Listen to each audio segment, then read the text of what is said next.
This is the Horse Radio Network. This is episode 448 of Horse Tip Daily, a different horse tip, a different equine topic, a different equestrian expert every day. Horse Tip Daily brings the world of equine knowledge to you one day at a time. This tip is sponsored by thehorsedepot.online.com. And for all of your custom needs, visit thehorsedepot.online.com.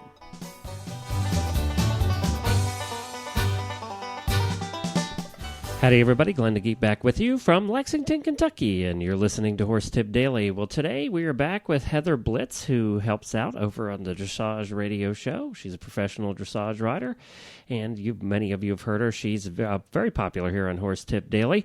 Well, today she offers a new look at an age-old debate, and I think you're going to find it interesting, and I'm sure you have your own opinions as well. And we're going to be back with Heather's tip from episode 103 of the Dressage Radio Show right after I talk to you about dressing for success. You know that you dress for success, shouldn't your horse? The Horse Depot Online will help you with the most custom and innovative products for both horse and rider. And they have a discount for listeners of the Horse Radio Network I want to tell you about in just a second. The Horse Depot has 2 new coolers and sheets that are perfect to use in the summer and then double as a liner in the winter. The Bamboo Cooler and the Liquid Titanium Sheet. Today I want to tell you about the Bamboo Cooler. Yes, you heard me right. Bamboo. They are lightweight coolers made out of eco-friendly bamboo fabric. The bamboo fabric offers UVA and UVB protection, is fast-wicking and moisture-absorbing, which helps keep the chill off. It also offers antibacterial and antifungal properties, which makes it perfect for horses prone to summer skin problems. That makes the perfect cooler for a training facility where the cooler might be used on different horses throughout the day. And right now, they are offering listeners of the Horse Radio Network a $10 off promo code that you can use at checkout. Just type in Horse Tip Daily, all one word, Horse Tip Daily, all one word at checkout in the coupon code section, and you will receive $10 off your next order, exclusively for listeners of the Horse Radio Network. To see these and all their other terrific products, visit thehorsedepot.online.com. That's thehorsedepot.online.com. And next week, I'm going to tell you about the Liquid Titanium Sheet, which just sounds cool. Okay, here's Heather Blitz, co-hosting with Chris, the Dressage Radio Show, episode number 103, where she puts a new spin on an age-old debate, and I think you're going to find this interesting. Any of you that have used a curb chain before? Well, right. And I thought this was a good one for those of you who are riding with a double bridle, so or if you're going to be in the future. Seems like at almost every clinic I go to, and a lot of times people come in for lessons and they have the double bridles on, and a lot of times I end up adjusting the curb chain in a way that actually makes them tighter than what most people have them on the horse.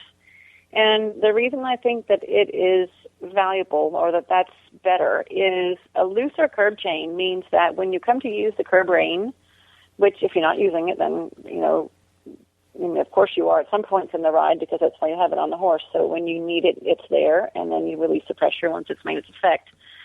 If you have to use the curb chain or the curb rein, and the chain is really long, then you have to pull the bit at an angle pretty far back in the horse's mouth until the curb chain makes contact with the horse's chin.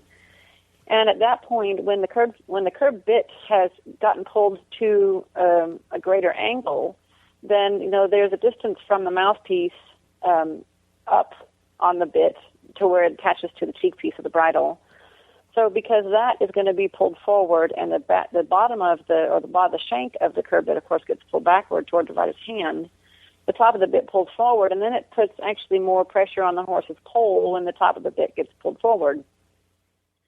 So the angle of the bit, and then of course there's the angle of the mouthpiece and where the port is, and depending on the shape of the port that you use, they're not really designed to be pulled very far back. So I feel like the riders who think that they're being nicer to their horses or more kind by having the curb bit or the curb chain looser, I feel like is actually more pressure on the horse and it's less good for them than having the curb chain tighter. So if the curb chain is adjusted tighter, of course, then if you don't want to make pressure on the chain, then you just lessen the curb rein in your hand. and you keep a light contact on that curb rein. But then if you need to use it, and the curb chain is snug, probably just to get one finger between the curb chain and the chin is where I usually put it. But I don't like the 3-finger rule, because I think then you have to pull harder or a bit further back before it makes its effect, and then already it's changing the horse's mouth. They end up being heavier and more likely to kind of lean and pull on curb reins, the horses do, when the chains are looser. So I think it's actually more fair, nicer, and less pressure on the horse's mouth and pole to have the curb chain where you can just put like one finger in between, and then the bit stays at the right angle on the horse's mouth, and they usually respond way quicker to the curb rein, and then the release on the curb rein is also way, way quicker.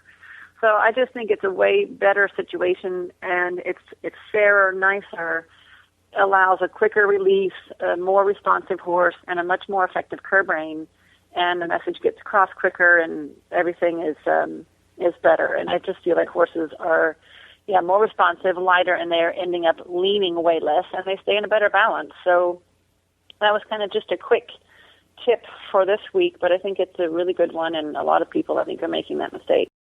So there's the look at the age-old debate. So I don't know. I know that every trainer probably has a different feeling about it. I know what we used to do with our pony when we drove my pony. Used a curb chain. So we left it a little bit looser only because she liked to pull the cart with the reins, and we would have been putting pressure on all the time. And as soon as you touch that curb, she would halt back. So I don't know. It's for you to decide, and that's why we provide all these different tips, is for you to take a listen and decide where you fit in. Maybe you want to give some a try. Maybe you don't. Maybe you agree with some of them. Maybe you don't. But we're up to 440-some tips, 448 tips. So we're sure that you don't agree with every single one, but I hope that you have learned something along the way. Thank you to Heather for your continued support of the Dressage Radio Show. This was taken from episode number 103. If you'd like to listen to the rest of that episode, go to dressageradio.com. Well, we'll be back again tomorrow with another new expert and a different horse tip. Until then, stay safe, everyone, and thanks to the Horse Depot for those custom products. Visit thehorsedepot.online.com. Horse Radio Network and the Horse Radio Network hosts are not responsible for statements of guests or their opinions. Use your own judgment when listening to the tips provided by the experts on Horse Tip Daily.